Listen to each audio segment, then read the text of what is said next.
Did you know that Area 51 was officially denied by the USA government for nearly 60 years? Hey, I'm Sabah and today we are uncovering the secrets behind one of the most mysterious places on Earth. Even while some of the world's most secret spy planes were being tested there, for decades people reported strange lights in the sky over the Nevada desert.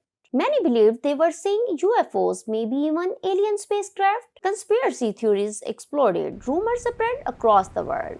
But the truth was hidden in plain sight. During the Cold War, the USA was developing aircraft so advanced, so futuristic, they looked nothing like conventional planes. High altitude spy planes like the U-2, capable of flying at heights no commercial aircraft could reach, were being tested in complete secrecy. To the public, they looked otherworldly. And here's the shocking part, the government didn't even officially acknowledge Area 51's existence until 2013, when the Central Intelligence Agency finally declassified documents confirming the site and its purpose. So the real question is, if they kept that secret for 60 years, what else might still be hidden there? Let's find out. Somewhere in the middle of the Nevada desert, surrounded by nothing but sand, silence, and rattlesnakes, sits one of the most heavily guarded pieces of real estate on the planet.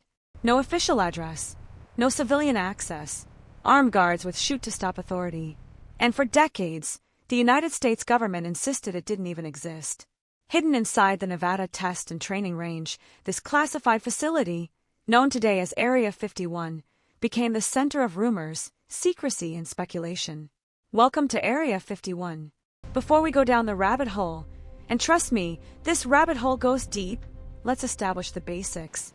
Area 51 is a classified United States Air Force installation located in the remote southern portion of Nevada, roughly 83 miles northwest of Las Vegas. It sits within a vast stretch of federally controlled land known as the Nevada Test and Training Range. The base sits adjacent to a dry lake bed called Groom Lake, and that flat, white expanse of cracked earth has served as a natural runway for some of the most classified aircraft ever built by human hands. So why does this place have such a grip on our imagination? Why have millions of people theorized, speculated, and in some cases literally marched toward its gates demanding answers? 3 words: secrecy, aircraft, and aliens. Now, I want to be very clear with you from the start. This video is going to separate confirmed, documented fact from the mountain of speculation that surrounds this place. Because the truth about Area 51, it's actually fascinating enough on its own. No little green men required.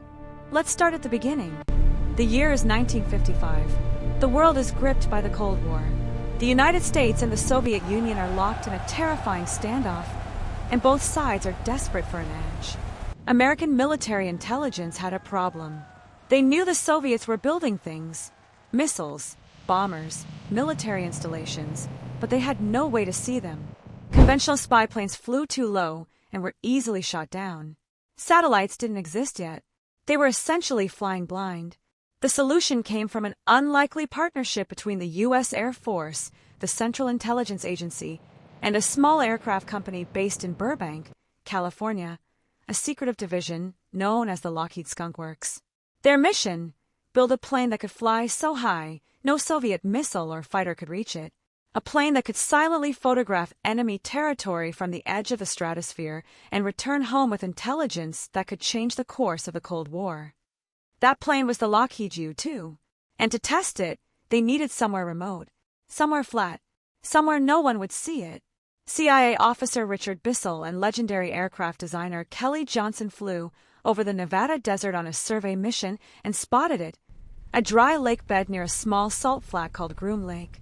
Isolated, enormous, perfect. By the summer of 1955, construction had begun. Workers were flown in on unmarked planes. The base had no official name on any government document. On maps, the area was simply labeled Zone 51, part of a grid system used by the Atomic Energy Commission. And that's how Area 51 was born. The U-2 program was an extraordinary success, flying at altitudes above 70,000 feet. Nearly 13 miles up, these planes photographed Soviet airfields, missile sites, and naval installations in extraordinary detail. The intelligence gathered is credited with shaping American military strategy for an entire decade. But here's where things get interesting. civilian pilots began reporting strange sightings. Aircraft performing maneuvers no known plane could execute. Objects flying faster and higher than anything commercially recognized. The U.S. government's response: deny everything. Here's something that often gets lost in all the alien theories. Area 51 was, and almost certainly still is, the most advanced aircraft development facility in the history of aviation. After the U-2 came the A-12 Oxcart, the precursor to the State Route 71 Blackbird. This machine is still, to this day, one of the fastest air-breathing aircraft ever built. It could cruise at Mach 3.2, that's over 2,200 miles per hour, and fly at altitudes exceeding 85,000 feet. Then came the Have Blue program in the 1970s, the classified project that led to the F-117 Nighthawk, the world's first operational stealth aircraft. A plane so geometrically bizarre, all sharp angles and radar-absorbing surfaces, that it genuinely looked like something from another world. And here's the punchline. That is almost certainly what people were seeing in the skies over Nevada. Not alien spacecraft, not UFOs from another galaxy. American aircraft so advanced, so secret, that the government couldn't acknowledge their existence, so they said nothing. Over the decades, Area 51 has been the birthplace of technologies that completely changed modern warfare. Stealth, high-altitude reconnaissance, drone warfare, advanced radar evasion, directed energy research. Think about that. Some of the most important technological leaps in military aviation history happened on that dry lake bed in Nevada, and the public had absolutely no idea. The Cold War demanded total secrecy, and Area 51 delivered it. For decades, the United States government did not officially acknowledge that Area 51 existed. Full stop. If you asked the Pentagon, the CIA, the Air Force, anyone, they would tell you there was nothing at those coordinates worth discussing. The airspace above the facility is designated as restricted airspace, R 4808N, and is among the most strictly enforced no-fly zones in the country. Commercial pilots are required to divert. Even military aircraft need special clearance. The land perimeter is patrolled by private security contractors, not local law enforcement, not regular military, private contractors operating under a federal mandate. They drive unmarked vehicles, wear no identifying insignia, and are authorized to detain anyone who crosses the boundary. And those signs on the perimeter that say use of deadly force authorized, those are not decorative. The base is also equipped with motion sensors, ground radar, and surveillance systems buried in the desert floor. You are being watched long before you ever see a fence. Now, all of the secrecy had a crack in it. A small but significant one. In 2013, the CIA finally, officially, acknowledged the existence of Area 51 in a series of declassified documents released in response to a Freedom of Information Act request. The documents confirm the base's location, its use for aircraft testing, and its role in Cold War reconnaissance programs. It was a remarkable moment. After nearly 60 years of official silence, the government finally said, yes, it's real. And yes, we tested spy planes there. But, and this is crucial, the documents said nothing about everything else that might be happening at the facility. Declassification is a carefully managed process. What they reveal is as important as what they continue to hide.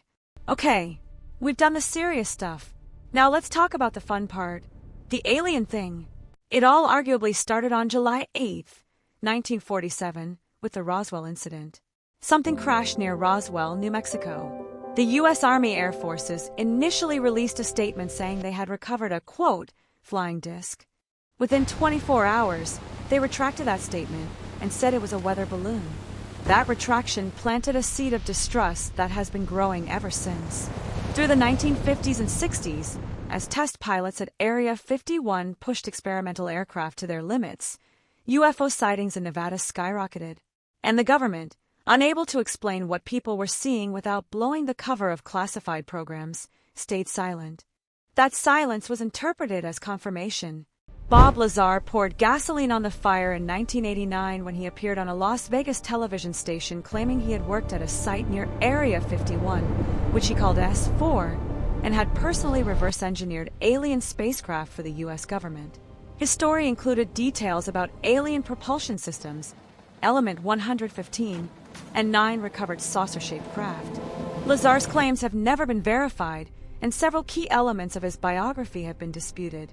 But his interview reached millions of people, and the mythology of Area 51 as an alien storage facility was cemented in popular culture. Hollywood ran with it. Independence Day in 1996 used Area 51 as the secret base where the government had been hiding alien technology for decades. The X-Files, Men in Black, Roswell, the cultural fingerprint of Area 51 spread everywhere. And then came September 20th, 2019. A Facebook event was created, almost certainly as a joke, called Storm Area 51, They Can't Stop All of Us. The premise: if enough people showed up at once, the government couldn't possibly stop everyone from getting inside. 2 million people clicked going. Maddie Roberts, the college student who created the event, panicked when it went viral and reached out to the FBI before they reached out to him. The actual event, held near Rachel, Nevada, drew a few thousand curious tourists, some people in alien costumes, and approximately 0 military breaches. But it became a genuine cultural moment, a reminder that Area 51 occupies a very specific space in our collective imagination, somewhere between national security mystery and comedic folklore. Let's zoom in on the physical reality of this place. Area 51 sits at an elevation of about 4,400 feet above sea level on the edge of Groom Lake, a dry lake bed that stretches roughly 3 miles by 3 miles. The flat, hard surface of the lake bed made it ideal as a natural runway from day one. Satellite images, now freely available on Google Earth, show the facility has expanded dramatically since its early days. There are multiple long runways, the longest of which measures approximately 23,000 feet, nearly 4.5 miles. For comparison, most major commercial airport runways are between 8,000 and 13,000 feet. You don't build a 23,000-foot runway for conventional aircraft. The base also features large hangars, administrative buildings, fuel storage facilities, radar installations, and what appear to be residential areas for on-site personnel. Workers are transported to the base on unmarked aircraft, nicknamed Janet Airlines by aviation enthusiasts, which operate out of a classified terminal at Las Vegas McCarran Airport. The surrounding mountains provide natural concealment. The remote location, in a valley surrounded by ridgelines, means that even if you drove to the perimeter fence, you wouldn't be able to see the core of the installation. It is, in every architectural and geographic sense, designed to be invisible. Here's the beautiful irony of Area 51. A place that was designed to be invisible has become one of the most visited tourist destinations in Nevada. Nevada State Route 375, a lonely two-lane road that cuts through the desert near the base, was officially renamed the Extraterrestrial Highway by the state of Nevada in 1996. There are alien-themed road signs. There are gift shops. There is an entire economy built around this stretch of asphalt. The closest town to Area 51 is Rachel, Nevada. Population, somewhere between 50 and 100 people, depending on the year. Rachel has one main attraction, the Little ALN. Yes, spelled A''N'.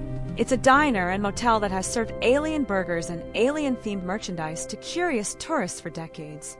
At the perimeter of the base itself, adventurous visitors can drive down dirt roads and reach the security checkpoints, marked by orange poles and those famous warning signs. People pose for photos here constantly. Many have their phones and cameras pointed skyward, hoping to catch a glimpse of something unusual in the desert sky. And occasionally, they do see things. Unusual lights, aircraft performing maneuvers that defy obvious explanation. Whether those are cutting-edge military aircraft, drone tests, or something else entirely, that's a question the U.S. government is under no obligation to answer. The tourism infrastructure around Area 51 is a remarkable thing, a testament to human curiosity and our deep, almost primal need to know what's being hidden from us. So what do we actually know about Area 51? We know it exists. The CIA confirmed that in 2013. We know it was used to develop and test some of the most revolutionary aircraft in history, the U-2, the A-12, the F-117. We know it sits in one of the most remote and heavily guarded locations in the United States. We know it's still actively used today. What we don't know, What we may never fully know is the complete picture of what has happened there and what continues to happen there now. And that gap between what we know and what we don't, that's where the imagination lives. Maybe the UFO sightings were all experimental aircraft. That explanation fits the evidence extremely well. Maybe some of the stranger accounts reflect technologies so far beyond public understanding that they genuinely seemed supernatural to witnesses. That's also plausible. What I find most remarkable about Area 51 is not the alien theories. It's the confirmed reality that a small group of engineers, pilots, and intelligence officers working in total secrecy in the Nevada desert developed technologies that reshaped modern warfare, changed the course of history, and kept the Cold War from going hot. That's not science fiction. That actually happened. The mystery of Area 51 endures not because we know nothing, but because we know just enough to understand how much we're still not being told. And in a world where almost everything is documented, photographed, and posted online within seconds, the idea that a place can still hold genuine secrets feels almost impossible. Almost. If you found this video interesting, drop a comment below. I want to know, do you think the government is still hiding something at Area 51? Or has the truth been hiding in plain sight all along? Like and subscribe if you want more deep dives like this one. I'll see you in the next one.